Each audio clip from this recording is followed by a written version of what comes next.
Hello there, Mad Mike here, and welcome back to the channel. And today, I'd like to talk about something that's been developing over the last few weeks. Now, I didn't initially do a video on it because I didn't really think there was much to go on, but now that the situation has developed to a point, I would like to kind of go over this because this shows a very interesting kind of domino effect that is now happening in the comedy world. And this kind of relates to a little bit back to what I said during my Dave Chappelle video.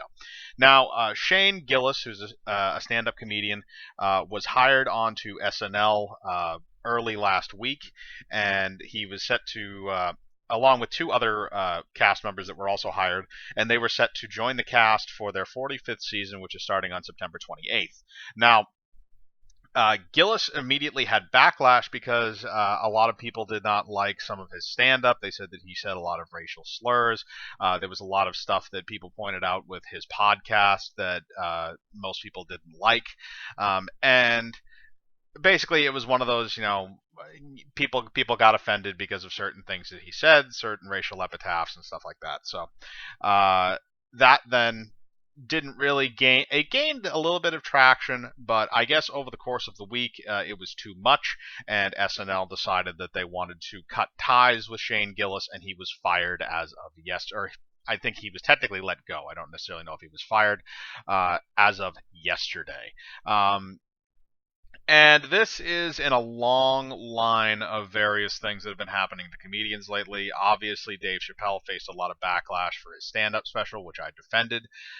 And in this scenario, this is a little bit of a different case.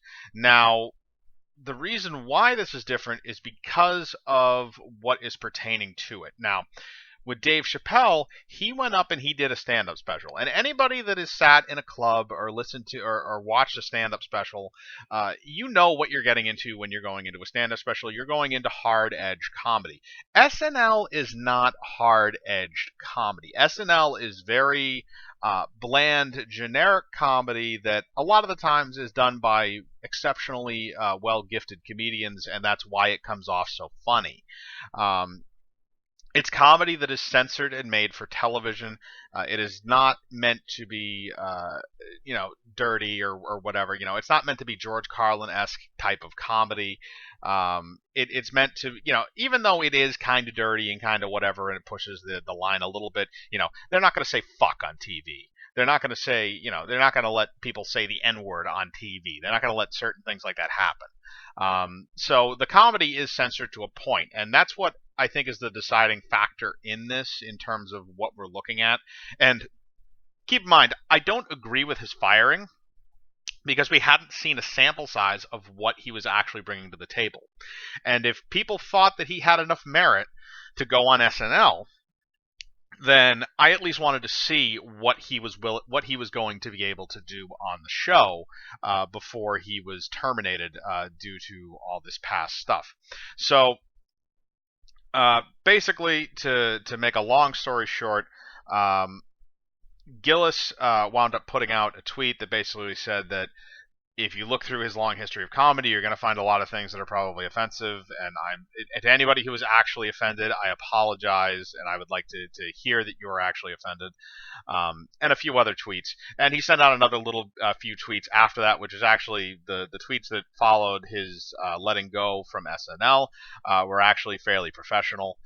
He did make a joke about Mad TV in there, which was a little bit funny, but overall, I didn't see anything wrong with the way he seemed to handle it. I think that after the backlash, I assume he probably knew what was going to happen.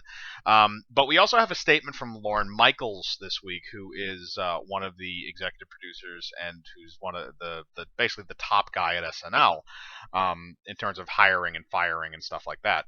And he came out and said that the reason why they hired Shane Gillis was because the show had a perceived political slant to the left, and they wanted to hire somebody who would be more pertinent to the right.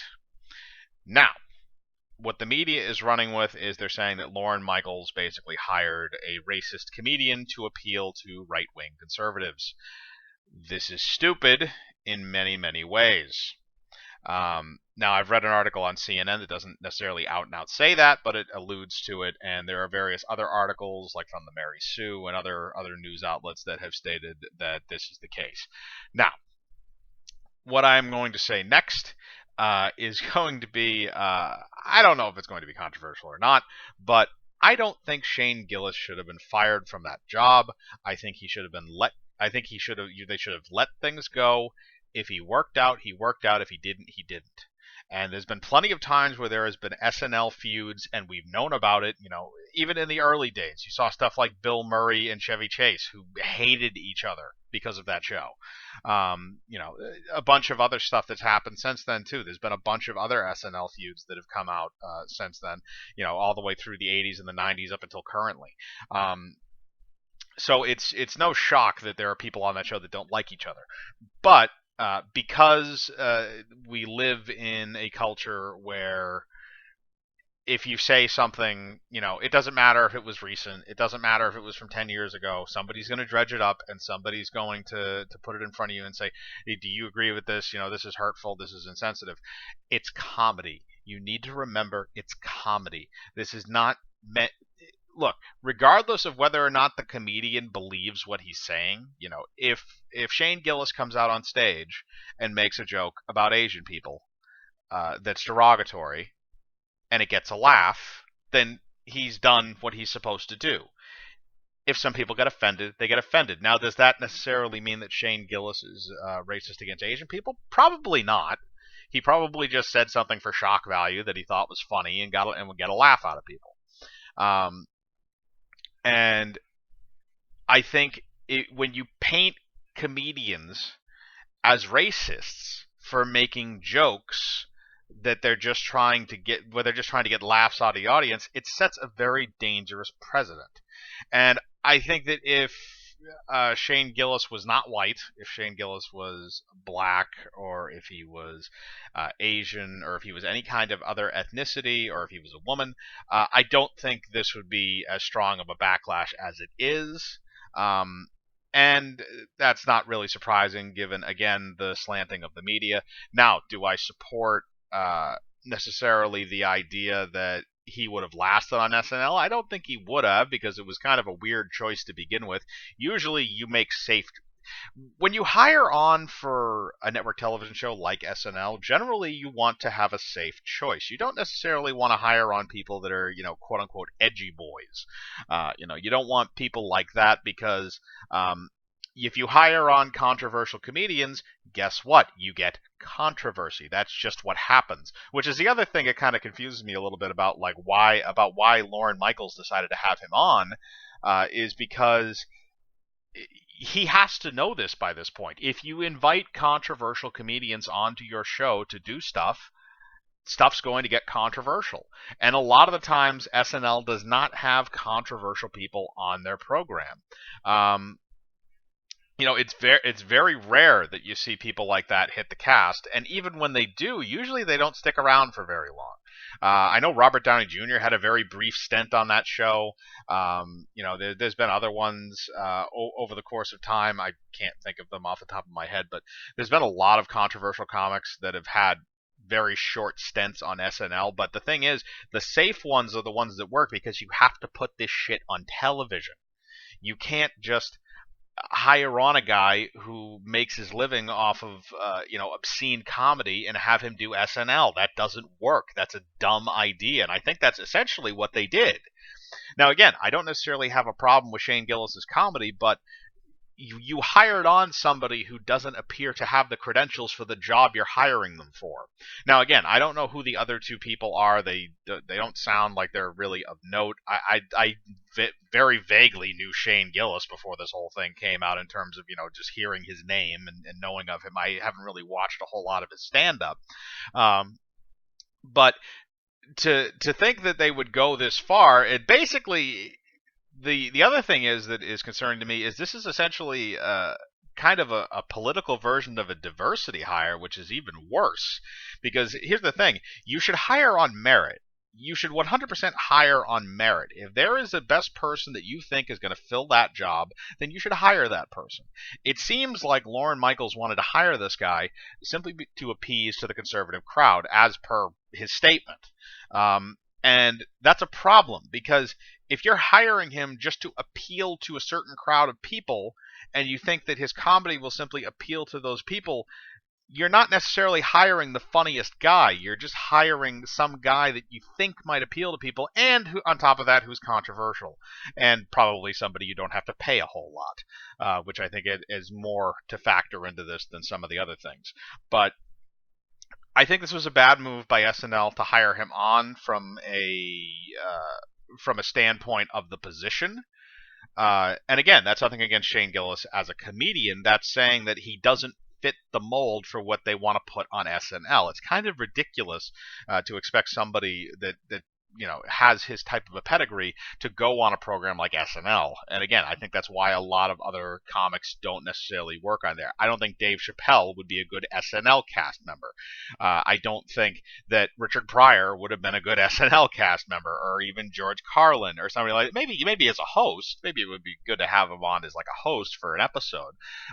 But don't have them as a regular cast member, because all you're doing is you're curbing them. And again, I'm not saying that Shane Gillis is necessarily to the point where going on SNL is lowering it for him, because it's not. He's a relatively unknown stand-up comedian, and the only thing that this did actually is probably just give him exposure, which is great for him in the long run. This is huge exposure for him. And any press is good press, as we all know. But it doesn't sit right why they would hire him for this role. And again, I can kind of see where the political slant argument comes in, because they do a lot of Trump jokes, but everybody does a lot of Trump jokes at this point. The horse that they're beating is so dead it has turned into a fucking skeleton. So yeah, I kind of get why people think that. And I do give credit for Lorne Michaels to try and change things up, but I think you need to change things up with the material, not the cast. Uh, Stop doing Trump jokes. That's very easy. All you have to do is stop doing jokes about Donald Trump and do jokes about other things, and then you won't seem like you're politically slanted. It's very, very easy to do. As long as you have a decent comedy writing staff, and I would hope NBC can scrounge up half a dozen writers that are decent enough to do that. But that's just kind of my stance on this whole thing. This seems like an entire debacle that was really just started by some kind of weird political diversity hire. And I don't really put any of the fault in this on Shane Gillis at all. I put more of the fault of this on Lorne Michaels and the people at NBC for making a bonehead decision. But I want to know what your opinion is. Do you think Shane Gillis should have been given a chance to go on for a season of SNL? Do you think that it was a bad idea to hire him in the first place? Do you think that SNL is even still relevant at this point, other than Alec Baldwin doing Donald Trump? Put your comments below. Again, I like to know what you're thinking. Hit the bell for notifications, hit the like button, subscribe, and remember, I live my life free of compromise. Do you?